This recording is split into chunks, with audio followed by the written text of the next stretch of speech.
This channel does not promote any violent, harmful, or illegal activities. All content provided by this channel is meant for an educational purpose only.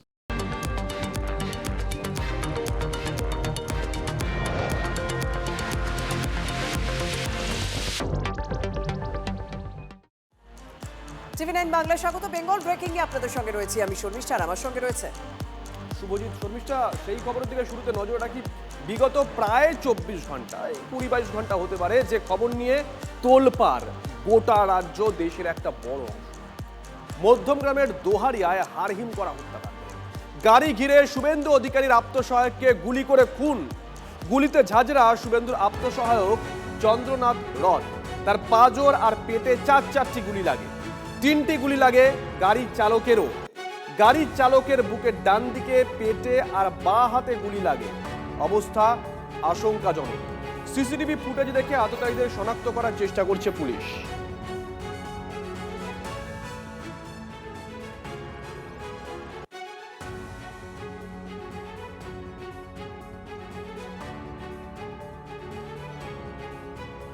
Crime scene ঠিক আমার ডান দিকে আমার সহকর্মী সমর তোমাকে দেখাবে। এই যে ছোট হাতি গাড়িটা রয়েছে তার ঠিক পেছনে, সেখানেই হচ্ছে ঘটনাস্থল যেখানে চন্দ্রনাথকে খুন করা হয়। তার গাড়ির রাস্তার পথ আটকে দেওয়া হয়। চন্দ্রনাথের গাড়িটি ঠিক সামনের দিকে যে রাস্তাটি আসছে সেটা যশোর রোড, এবং এই রাস্তাটির নাম শেখ মুজিবর রোড। আমি একটু দেখানোর চেষ্টা করব। ঠিক এখানে আটকে যখন তাকে গুলি করা হয়, গুলি করার পর আততায়ীরা এই পথে, সাধারণত যেটা জানা যাচ্ছে এখনো পর্যন্ত, 2টি মোটর বাইক ছিল। একটি মোটর বাইক যশোর রোডের দিকে চলে গিয়েছে, অপর একটি মোটর বাইক ঠিক এই রাস্তাটি, আমার সহকর্মী সমর দেখাবে তোমাকে, এই রাস্তাটি হচ্ছে শেখ মুজিবর রোড। শেখ মুজিবর রোড থেকে এগোনোর পর কিছুটা যাওয়ার পর রাস্তা দুইকে ভাগ হয়ে গিয়েছে। ডান দিকের রাস্তাটি আবার ঘুরে দোলতলার দিকে চলে যাচ্ছে, এবং সোজা যে রাস্তাটি দেখানোর চেষ্টা করব, আমার সহকর্মী সমরকে বলবো দেখানোর চেষ্টাটি, সোজা এই রাস্তাটি চলে যাচ্ছে বাদু রোড হয়ে শাসন খড়িবাড়ি হয়ে এই রাস্তাটি দিয়েই কিন্তু যদি অলিগলির রাস্তা চুজ করা হয় সেক্ষেত্রে এখান থেকেই বসিরহাট সীমান্ত পর্যন্ত যাওয়া সম্ভব।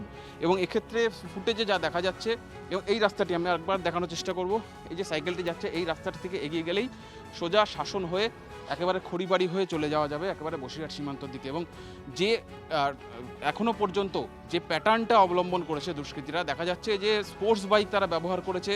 স্পোর্টস বাইকে যারা ছিল প্রত্যেকের মাথায় হেলমেট ছিল, এবং স্পোর্টস বাইক ব্যবহার করার মূল কারণ হচ্ছে দ্রুত গতিতে যে কোনো স্পট ছেড়ে দেওয়া যাবে। এই রাস্তা থেকে শেখ মুজিবর রোড থেকে যদি সোজাসুজি আসা হয় এবং এখানে যদি কোনো গাড়ি দাঁড়িয়ে থাকে তাহলে বোঝা সম্ভব যে কেউ বা কারা ওতপেতে রয়েছে। কিন্তু এখানে একটা হালকা টার্ন রয়েছে। আমি একদম কোনায় দাঁড়াবো, সহকর্মী সমরকে বলবো সোজা রাস্তাটি শেখ মুজিবর রোড হয়ে আসছে।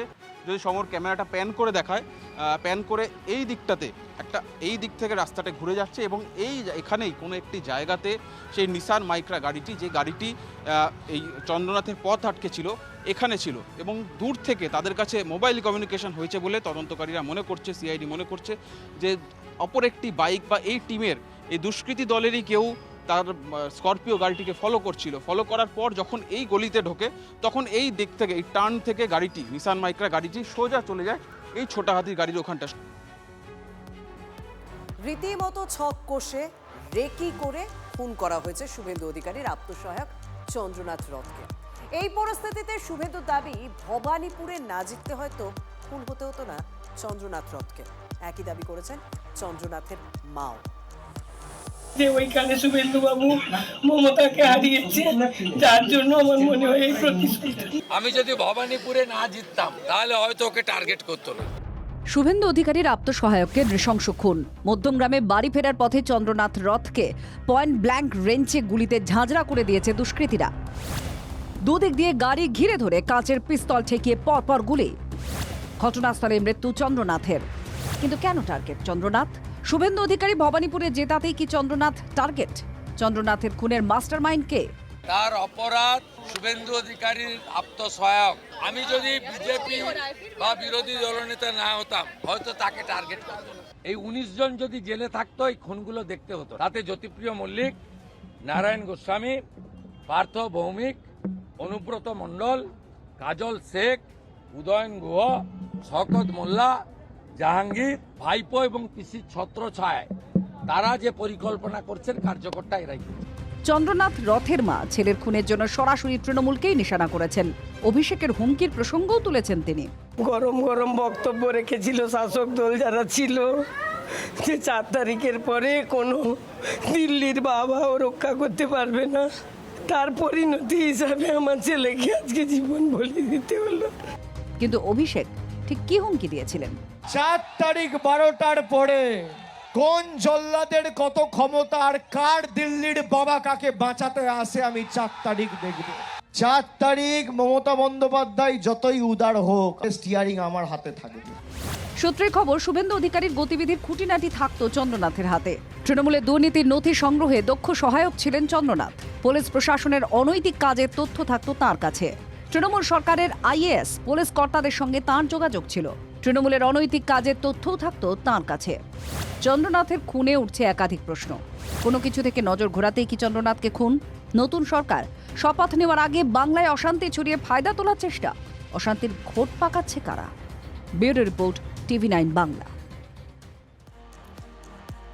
চন্দ্রনাথ রথের খুনের পেছনে পরিকল্পনার ছাপ ছিল একেবারে পরতে পর। শুধু খুনের জায়গা নির্বাচন নয়, খুনে ব্যবহার করা গাড়ি, বাইকও ছিল পরিকল্পনার একটা বড় অংশ। জঙ্গিদের কায়দায় ভবানীপুরের বিধায়কের আত্মসহায়ককে মারল কারা? কোটি টাকার প্রশ্ন। ফোনে অনেক 2-3টে গলার মতন আওয়াজ পেলাম, মানে মনে হলো যেন আমি প্রথমে ভেবেছিলাম ক্রস কানেকশন হয়ে গেছে নাকি, তারপরে ভাবলাম এটা হোয়াটসঅ্যাপ করলে তো এরকম হওয়ার কথা না। তারপরে ফোনটা কেটে আমি আবার ট্রাই করলাম, ফোনটা ধরলো না। তখন আমি মেসেজ করলাম, কি তোর শরীর খারাপ হয়ে গেছে নাকি, ফোন ধরছিস না কেন? শুভেন্দু অধিকারী আত্মসহায়ক চন্দ্রনাথ রথকে যখন গুলি করা হয় তখন তার সঙ্গে কথা বলেছিলেন শিলিগুড়ি বিজেপি বিধায়ক শঙ্কর ঘোষ। কি হলো সেটা বুঝতেই পারেননি শঙ্কর।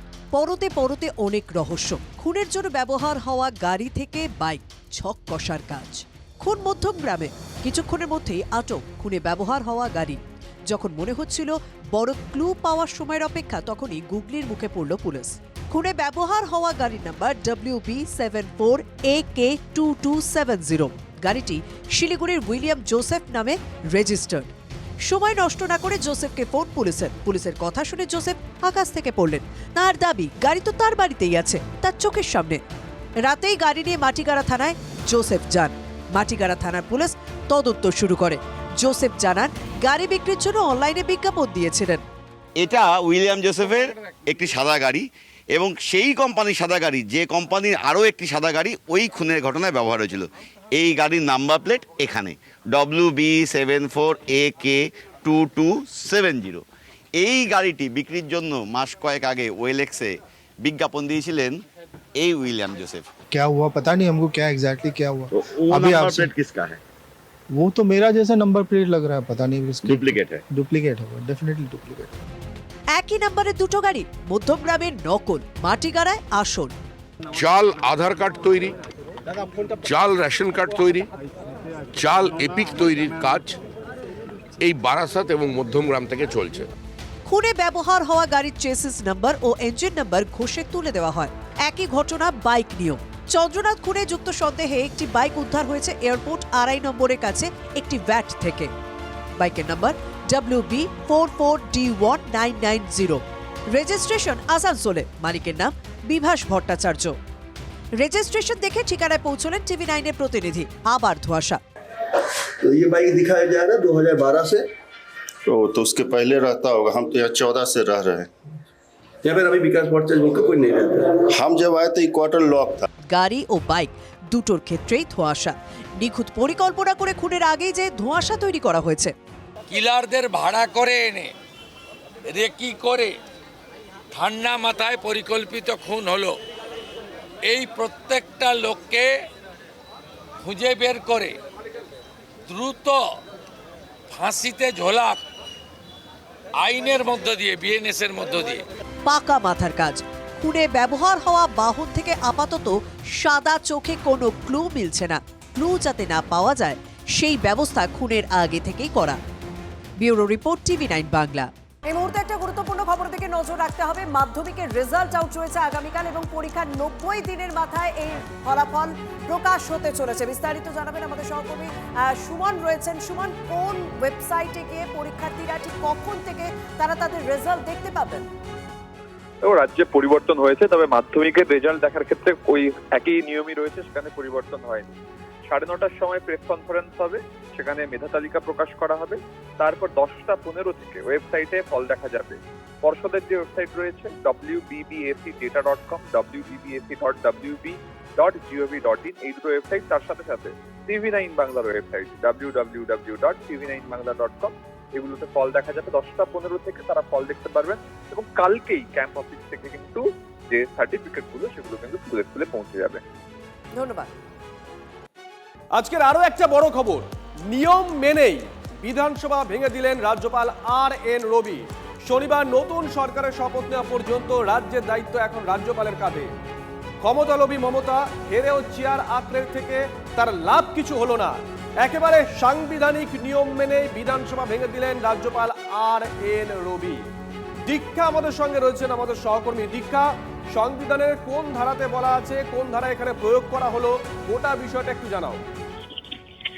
ভারতের সংবিধানের 174 নম্বরের অনুচ্ছেদের যে 2 নম্বর ধারা আছে তার বি অর্থাৎ খ যে দফা বলা হবে, সেই উপদফা অনুযায়ী প্রাপ্ত ক্ষমতা প্রয়োগ করে রাজ্যপাল রবীন্দ্রনাথ রবি বিধানসভা ভেঙে দেওয়ার নির্দেশ দিয়েছেন। বুধবার 6 তারিখে এই গেজেট প্রকাশিত বিজ্ঞপ্তি জারি করা হয়েছে এবং সেটা তারপরে চিফ সেক্রেটারি সেই নোটিফিকেশন বিজ্ঞপ্তি জারি করেছেন এবং রাজভবনের তরফ থেকেও আজকে একটা এক্স হ্যান্ডেল পোস্ট করে এই বিধানসভা ভেঙে দেওয়ার ঘোষণা করা হয়েছে। নতুন সরকার গঠনের পথে এর ফলে আর কোনো রকমের বাধা রইল না, কারণ সাধারণত যখন কোনো দল জিতে যায়, সংখ্যাগরিষ্ঠ আসন পেয়ে জিতে যায়, সাধারণত আগের মুখ্যমন্ত্রীকে গিয়ে একটা অলিখিত আছে, নিয়ম চালু আছে যে গিয়ে তিনি ইস্তফা পত্র দেবেন। কিন্তু এবারে মুখ্যমন্ত্রী মমতা বন্দ্যোপাধ্যায় যিনি ছিলেন, তিনি বিদায়ী মুখ্যমন্ত্রী মমতা বন্দ্যোপাধ্যায় বা প্রাক্তন মুখ্যমন্ত্রী মমতা বন্দ্যোপাধ্যায় তিনি পরিষ্কার জানিয়ে দিয়েছিলেন তিনি কোনো রকম ইস্তফা দেবেন না, কারণ তার দল হারেনি, তাকে জোর করে হারানো হয়েছে। ফলে আজ যেহেতু বিধানসভার শেষ দিন ছিল মমতা বন্দ্যোপাধ্যায়ের মন্ত্রিসভার, সে ফলে আজকেই সেই বিধানসভা গতকালে নোটিফিকেশন জারি করে RN রবি। ধন্যবাদ দীক্ষা। দেখুন, দীক্ষা যে কথা বলছিল, মমতা বন্দ্যোপাধ্যায় তিনি ইস্তফা দেননি। ইস্তফা না দেওয়ার কারণ হিসেবে সেদিনকে সাংবাদিক বৈঠকে তিনি ঠিক কি দাবি করেছিলেন শুনুন। আমরা কিন্তু হারিনি, আমাদের 100 সিট জোর করে লুট করা হয়েছে। আমি আগেই আপনাদের বলেছিলাম যে ওরা কিন্তু প্রথমে বিজেপি এরিয়া দিয়ে শুরু করবে এবং ইলেকশনে কাউন্টিং হয় 14 থেকে 18 রাউন্ড। প্রথম 2-3টে রাউন্ড ওরা কিন্তু কাউন্টিং করবে, প্ল্যান করে বিজেপি ওখান থেকে, যাতে ছেলেপেলেদের মোরাল ভেঙে যায়, বিজেপি গুন্ডামি করতে সাহস পায়। আমাদের লড়াইটা বিজেপির সাথে ছিল না, আমাদের লড়তে হয়েছে ভিলেন ইলেকশন কমিশন, যিনি ব্ল্যাক হিস্ট্রি তৈরি করেছেন ইন্ডিয়ান ডেমোক্রেসিতে। দেখুন, দুদিন আগে সাংবাদিক বৈঠকে তৃণমূল সুপ্রিমো দাবি করেছেন তিনি হারেননি, তাই তিনি পদত্যাগ বা ইস্তফা দেবেন না। আজকে সমাজবাদী পার্টির সুপ্রিমো অখিলেশ যাদব কলকাতায় এসেছিলেন, মমতা বন্দ্যোপাধ্যায়ের বাড়িতে যান, তাকেও কার্যত একই সুরে সুর মেলাতে শোনা গেছে।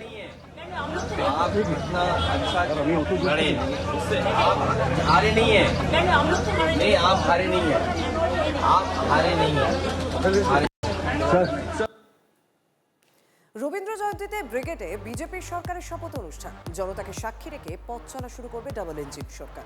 শনিবার ব্রিগেডে থাকছেন প্রধানমন্ত্রী, স্বরাষ্ট্রমন্ত্রী, থাকছেন বিজেপি শাসিত রাজ্যের মুখ্যমন্ত্রীরাও। সময় খুব কম, যোগ প্রস্তুতি ব্রিগেড প্যারেড গ্রাউন্ডে। 25শে বৈশাখ শনিবার সকাল 10টায় অনুষ্ঠিত হতে চলেছে নতুন সরকারের শপথ গ্রহণ অনুষ্ঠান, আর তার আয়োজন করা হচ্ছে ব্রিগেড প্যারেড গ্রাউন্ডে। আর তার জন্য একেবারে চূড়ান্ত পর্বের যে প্রস্তুতি, সেই প্রস্তুতির কাজ ইতিমধ্যেই শুরু হয়ে গেছে। ব্রিগেড প্যারেড গ্রাউন্ডে তৈরি করা হচ্ছে হ্যাঙ্গার, যেখানে মূল অনুষ্ঠানের কাজ হবে। এবং সেক্ষেত্রে এখনও পর্যন্ত আমরা যেটা জানতে পারছি বিজেপির তরফ থেকে সূত্র মারফত, যে প্রধানমন্ত্রী থেকে শুরু করে দেশের স্বরাষ্ট্রমন্ত্রী, এমনকি বিজেপি শাসিত যে সমস্ত রাজ্যগুলো রয়েছে সেখানকার যারা মুখ্যমন্ত্রীরা রয়েছেন তারাও কিন্তু উপস্থিত থাকতে পারেন। এমনকি এ রাজ্যেরও বিভিন্ন ক্ষেত্রের যারা বিশিষ্ট ব্যক্তিরা রয়েছে তাদেরকেও আমন্ত্রণ জানানো হবে, এমনকি সাধারণ মানুষ তারাও এই শপথ গ্রহণ অনুষ্ঠান চাক্ষুষ করতে পারবেন। তার জন্য যাবতীয় বন্দোবস্ত করা হচ্ছে একেবারে ব্রিগেড প্যারেড গ্রাউন্ডের গোটা মাঠ জুড়ে। যেটা এখনও পর্যন্ত প্রাথমিকভাবে আমরা জানতে পারছি যে মূল অনুষ্ঠান যে হ্যাঙ্গারে হবে তার পাশে আরও 1 থেকে 2টি হ্যাঙ্গার থাকবে। বসার জন্য যে চেয়ারের বন্দোবস্ত সেগুলোও ইতিমধ্যে শুরু হয়েছে। চারিদিকে বাঁশ দিয়ে ব্যারিকেড তৈরি করা হচ্ছে। আমরা দেখতে পাচ্ছি একেবারে যে রেড রোড বা তার পাশের ব্রিগেড প্যারেড গ্রাউন্ডের পাশের যে রাস্তা, সেই রাস্তার চারদিক দিয়ে কিন্তু বাঁশ দিয়ে ব্যারিকেড তৈরি করে দেওয়া হচ্ছে। কারণ প্রধানমন্ত্রী, স্বরাষ্ট্রমন্ত্রী থেকে শুরু করে আরও এমন বিশিষ্টদের উপস্থিতি থাকবে, সেই জায়গা থেকে নিরাপত্তা যাতে কোনো রকম কোনো খামতি না থাকে তার জন্য কিন্তু বিশেষভাবে প্রশাসনের তরফ থেকেও নজর রাখা হচ্ছে। এবং কি আমরা যেটা জানতে পারছি, সব মিলিয়ে প্রায় 4000 পুলিশ মোতায়েন করা হবে, থাকবে কুইক রেসপন্স টিম, এমনকি কেন্দ্রীয় বাহিনীর জওয়ানরাও তারাও কিন্তু নিরাপত্তার কাজে তাদেরকেও নিয়োগ করা হবে, এমনটাও আমরা জানতে পারছি। তার পাশাপাশি এই ব্রিগেড প্যারেড গ্রাউন্ডকে মাঝে রেখে আশপাশে যে সমস্ত বহুতল রয়েছে সেখান থেকেও কিন্তু নজরদারি চালানো হবে। ক্যামেরায় অরিতের সঙ্গে সুপ্রিয় গুহ, TV9 বাংলা। এদিকে একেবারে চুপিসারে যোগাযোগ, পদ্ম হাতে পদ্ম নেতাদের স্মরণে তৃণমূলের নেতারা নিজেরা না গিয়ে ফুল কিনতে পাঠাচ্ছেন অনুগামীদের, তলে তলে ভাব জমাচ্ছেন বিজেপির সঙ্গে। তৃণমূলের দাদাদের জন্য পদ্ম কিনতে ব্যস্ত ভাইয়েরা। মালদার ফুলের বাজারে এমনই ছবি ধরা পড়েছে।